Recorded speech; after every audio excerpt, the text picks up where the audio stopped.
Olá, esse é o sexto e último vídeo sobre essa série que está mergulhando um pouco na parte mais científica da prática de histórias.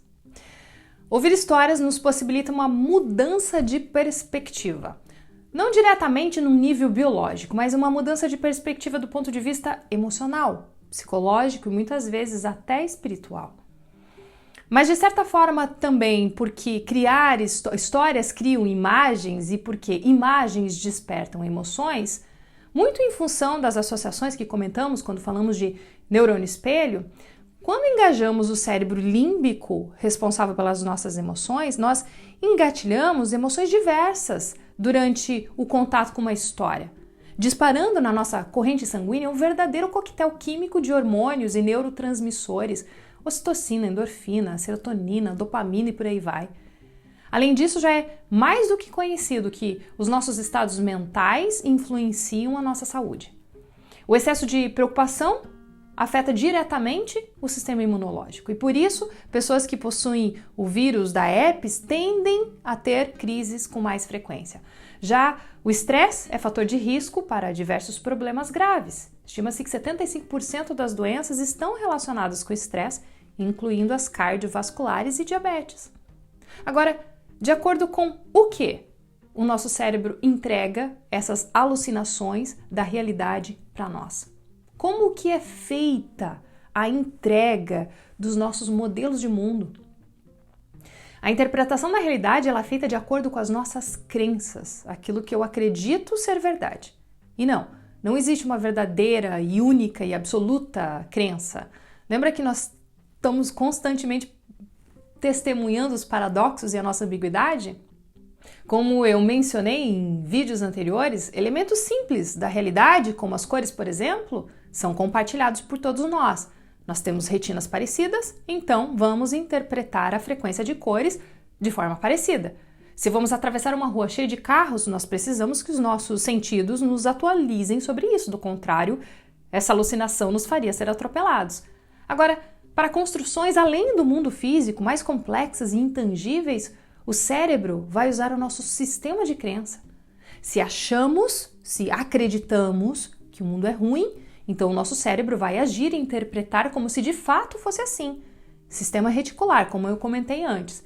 Precisa desse sistema para nos poupar energia, para sermos mais eficazes e eficientes no nosso objetivo de sobrevivência. Se você acha que a vida não traz transformação, então assim será. Você não vai identificar o potencial de transformação que existe na vida e nem vai desenvolver ferramentas para isso. Se você acha que transformação é possível, então, sim, essas coisas serão possíveis para você. O seu cérebro vai se adaptar a essa interpretação da realidade. E o sistema de crenças, aquilo que a gente acredita, será a matriz na qual o nosso cérebro vai se basear para criar um modelo de mundo que vai nos entregar nas nossas alucinações. Óbvio que aqui nós precisamos ter sensibilidade, ter empatia para perceber a potência de um indivíduo e a potência do coletivo. Um indivíduo que vive em condições precárias dentro do tecido social oprimido por essa potência coletiva de uma crença, certamente vai ser impotente perante muitas situações. E a mudança, o potencial de transformação que eu falei antes, vai ser absurdamente mais lento no coletivo do que no individual. Isso considerado, é o nosso sistema de crenças que vai definir com quem e como nos relacionamos. Isso vai definir nosso caminho e a nossa potencialidade profissional. Se vamos crescer ou se vamos empacar, se vamos nos deprimir, reclamar ou se vamos seguir e vivenciar felicidade. Entender isso é assumir o leme da nossa vida na medida do possível. Não entender é deixar que a embarcação siga à vontade das águas. Percebeu a linguagem metafórica e associativa para explicar coisas complexas e intangíveis agora? E você sabe como que o cérebro constrói o seu sistema de crenças? Através das histórias. Quando observamos qualquer objeto externo à nossa percepção, nós requisitamos uma sequência de neurônios e padrões de disparos cerebrais. Se nós estamos imaginando, o processo é o mesmo. Acionamos a mesma sequência de neurônios. Através da investigação com ressonâncias magnéticas, é possível rastrear e ver o cérebro ativando as mesmas partes, tanto para a experiência real como para a experiência imaginada. Agora, amarra tudo que você ouviu até agora. Nossas crenças ajustam nosso foco, nosso sistema reticular e são base para os nossos modelos de mundo, que são usados para criar as alucinações que o nosso cérebro projeta, principalmente de conceitos abstratos. Coisas concretas e materiais são compartilhadas entre todos e conseguimos perceber que nossos fatores de conferência da realidade são confirmados uns pelos outros. Quando chegamos em conceitos mais abstratos, já começa a ser mais desafiador checar uns com os outros a acuidade dos nossos modelos de mundo. Uns enxergam uma coisa, outros outra. As histórias são o meio pelo qual o nosso cérebro constrói o nosso sistema de crenças. Se eu cresci ouvindo que o filho da vizinha era preguiçoso e por isso não conseguiu se destacar no colégio, eu posso vir a acreditar que ser preguiçoso não é aceitável pelo meu grupo. E, portanto, eu poderei ter dificuldades para relaxar futuramente, principalmente quando eu precisar me destacar no trabalho, no relacionamento e por aí vai. Foi essa história que eu ouvi na infância que pode estar influenciando aquilo que eu acredito e como eu enxergo o mundo atualmente e como eu me comporto. E agora descobrimos que o que eu vejo e o que eu imagino ativam a mesma parte do cérebro. Será que eu posso imaginar histórias que contribuam para um sistema de crenças e modelo de mundo que eu gostaria de experimentar? Seguindo nessa questão de realidade e imaginação, uma curiosidade é que, mesmo embora a mesma circuitaria esteja sendo ativada para ambos, né, realidade e imaginação, a direção dessa energia cerebral varia. Um estudo realizado na faculdade de Wisconsin-Madison, nos Estados Unidos, em 2014, mostrou que imaginação e realidade elas fluem em sentidos opostos no cérebro.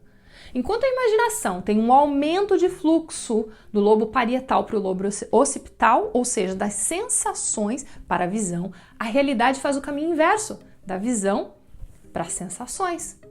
Quando nós estamos falando de contação de histórias, do ofício do contador de histórias, da arte de contar histórias, uma das coisas que a gente aprende é justamente desenvolver conscientemente o uso de palavras que invocam sentidos, que geram sensações e que fazem uma história ser mais potente, mais memorável, porque a partir das sensações, as imagens ficam mais vívidas e reais. No que tange contação de histórias, nós começamos acessando sentimentos e emoções. Mas e como que a gente faz isso?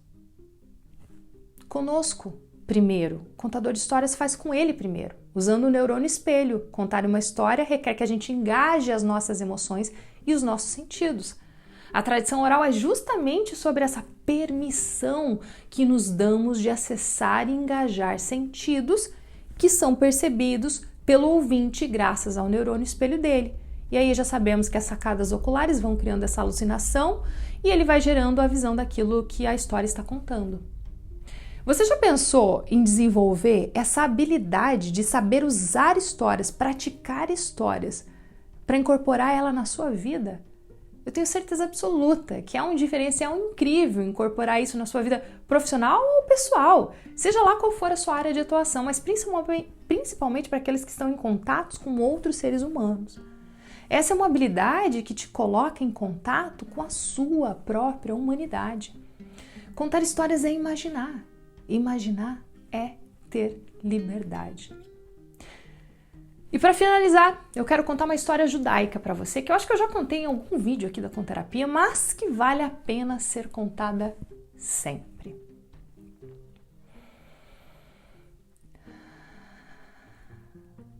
Contam que há muito tempo atrás, num lugar distante daqui, viveu um homem muito sábio, chamado Baal Shem Tov.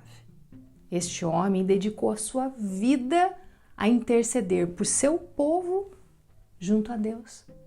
E como ele era muito sábio, ele soube que o seu fim se aproximava, que a sua jornada se findava nesse planeta Terra.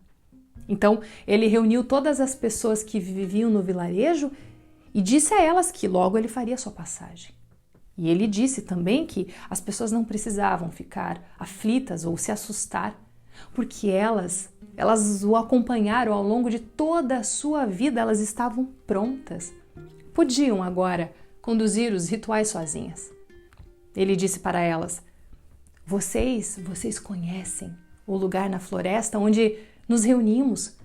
Vocês sabem a maneira especial como eu acendo fogo. E vocês conhecem as orações que nós entoamos por todos esses anos. Façam isso exatamente como temos feito. E Deus virá.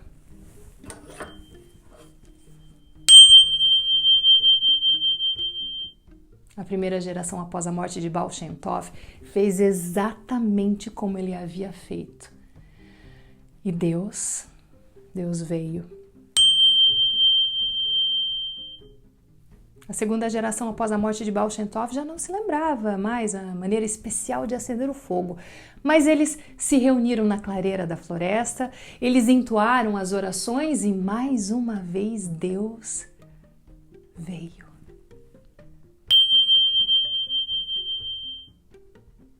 A terceira geração já não se lembrava mais como acender o fogo e também não sabia onde ficava o lugar especial na floresta, mas eles se reuniram e entoaram juntos aquelas orações e Deus veio.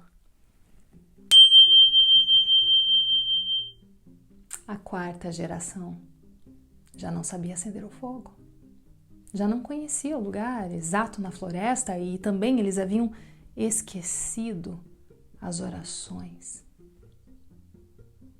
Mas mesmo assim, eles se reuniram e juntos, ali em comunhão, eles permaneceram.